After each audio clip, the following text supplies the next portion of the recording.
French fry বানাতে জানলে এটা ক্রিস্পি এবং টেস্টি হয়। এটা ছোট থেকে বড়রা সবাই পছন্দ করে। বিশেষ করে এটা বিকেলে খুব সহজে বানিয়ে নেওয়া যায়। আসসালামু আলাইকুম everyone, welcome to Sana's diary. প্রথমে আলুগুলোকে গোল শেপ দিয়ে পাতলা করে কেটে নিয়েছি।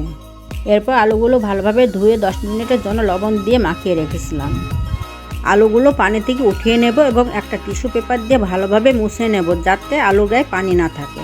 এই পর্যায়ে 1 চা চামচ চালের আটা, 1 চা চামচ কর্নফ্লাওয়ার, 1/2 চা চামচ মরিচের গুঁড়া এবং স্বাদ মতো লবণ দিয়ে মাখিয়ে নেব।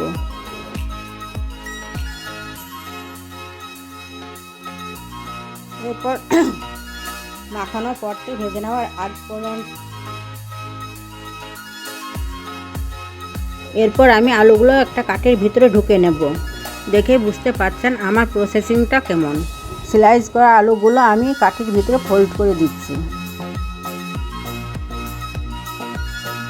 মাখানোর পর থেকে ভেজে নেওয়া পর্যন্ত প্রসেসিংটা তাড়াতাড়ি করতে হবে, নয়তো আলু থেকে পানি ছেড়ে দেবে।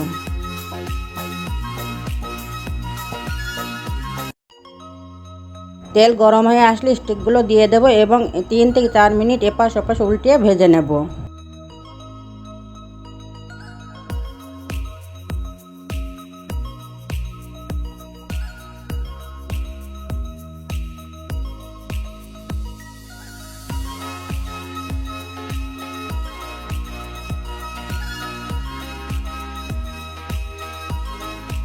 এইভাবে রেডি হয়ে গেল ক্রিস্পি ফ্রেঞ্চ ফ্রাই।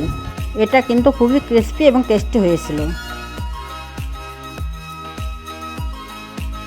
আশা করি ভিডিওটি ভালো লেগেছে। ভিডিওটি ভালো লাগলে like, comment, share and subscribe করে পাশে থাকবেন। আজকের মতো আল্লাহ হাফেজ।